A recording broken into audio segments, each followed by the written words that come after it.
¿Qué tal, chicos? En este video nosotros vamos a ver definiciones de lo que tiene que ver con reproducción en general. Estas definiciones después las vamos a utilizar para la reproducción en animales o reproducción en plantas o reproducción en el ser humano. ¿Sí? Vamos a comenzar. Va a haber tres tipos de forma de reproducirse que va a tener un ser vivo.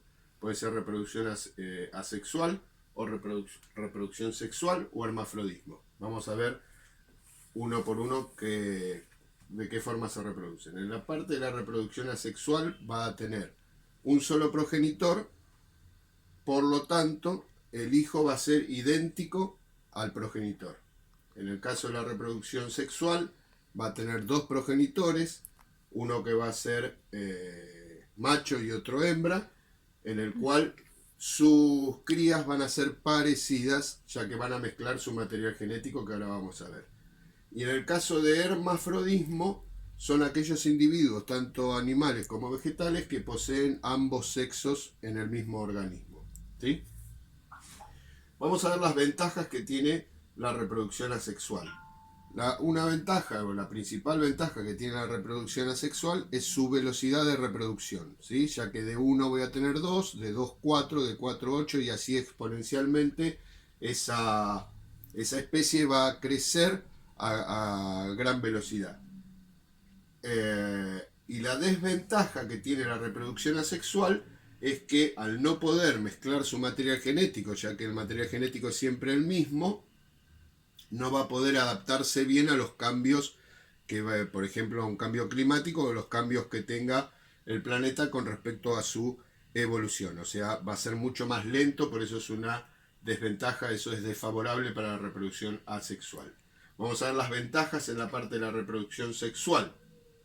La ventaja principal que tiene la reproducción sexual es mezclar su material genético, por lo tanto va a estar mucho más preparado para poder adaptarse a los cambios del planeta y poder así tener una mejor evolución de su especie.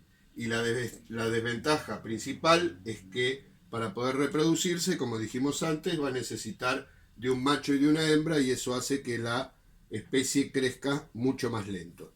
Si bien va a crecer más lento, va a crecer con un ritmo constante, ¿sí? Con respecto a las gametas, vamos a tener gametas vegetales y gametas animales. Las gametas vegetales, en el caso de la gameta vegetal masculina, se va a llamar anterozoide. Y la gameta vegetal femenina se va a llamar óvulo. En el caso de los animales, la gameta masculina se va a llamar espermatozoide y la gameta femenina se va a llamar óvulo, igual que en el caso de los vegetales, ¿sí?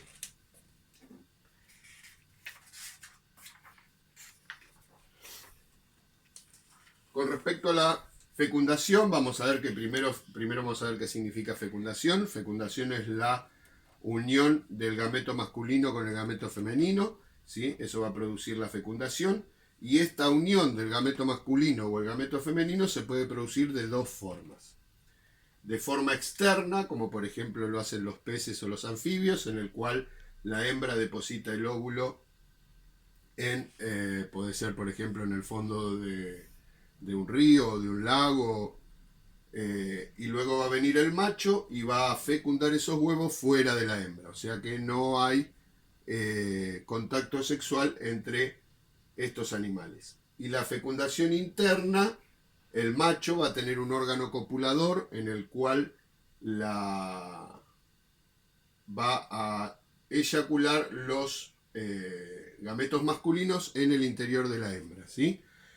La fecundación interna vino posterior a la fecundación externa, es una evolución de la fecundación, ya que esto le permitió a los animales alejarse del agua, ¿sí? Esto le da la posibilidad al animal de poder dominar la tierra y alejarse de los lugares del agua. Si bien necesitan el agua para tomar, ya no lo utilizan en el caso para la fecundación.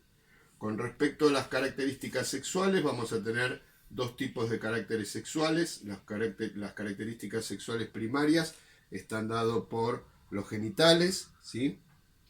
Y las características sexuales secundarias están dadas por lo que se llama dimorfismo sexual. El dimorfismo sexual es, por ejemplo, las diferentes formas que tiene el macho y la hembra. Un ejemplo característico puede ser el león, que el león macho tiene melena y la leona no lo tiene, ¿sí? Entonces yo a lo lejos puedo identificar cuál es el león macho y cuál es el león hembra. En cambio, en las características primarias simplemente tengo que mirar sus genitales para saber si es macho o si es hembra.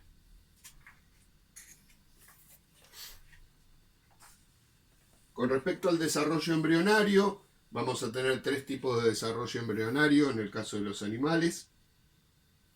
El primero, vamos a ir por etapa evolutiva. El primero es el ovíparo, son animales que nacen de huevo. Los animales depositan el huevo y ese desarrollo embrionario se produce fuera de la hembra, o sea, el huevo se va a desarrollar fuera de la hembra, en nidos, por ejemplo, como las aves específicamente.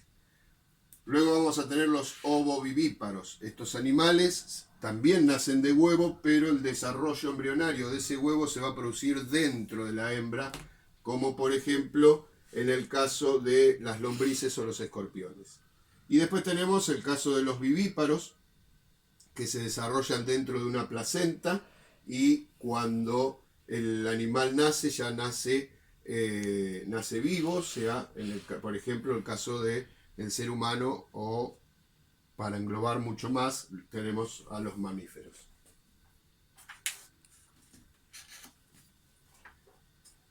Y por último vamos a ver las estrategias reproductivas. Cada animal va a tomar cierta cantidad de estrategias reproductivas, la que mejor le va a resultar. Recuerden que la reproducción es para que para que la especie siga evolucionando, siga creciendo y no desaparezca. Recuerden que cualquier ser vivo que deje de reproducirse va a desaparecer. Por lo tanto, la función de la reproducción es que la especie siga existiendo en el tiempo, ¿sí? Entonces vamos a tener 2 tipos de estrategias reproductivas.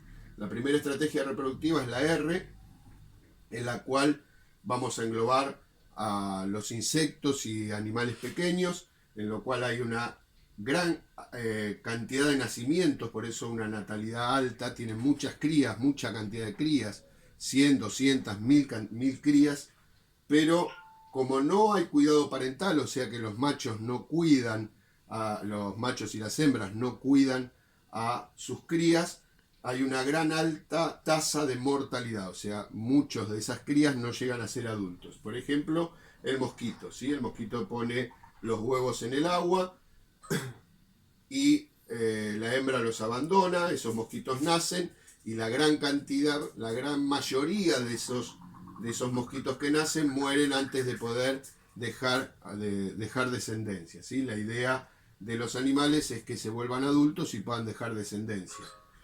Y luego tenemos la estrategia reproductiva K, que son animales superiores, mucho más grandes, donde van a tener muy poca cantidad de nacimientos, o sea que su natalidad va a ser baja, muy poca cantidad, estamos hablando de 1 a 10 nacimientos por camada, y como si estos individuos cuidan a sus crías, la mortalidad de esas crías es muy baja. Si tuvo 10 cachorros, puede ser que 1 o 2 no lleguen a su etapa adulta por cualquier motivo, pueden o ser comidos por otro animal o pueden haber muerto por una enfermedad, pero la gran mayoría llegan a su etapa adulta, ¿sí? Entonces en este caso tenemos, por ejemplo, el ser humano o por ejemplo los mamíferos, ¿sí?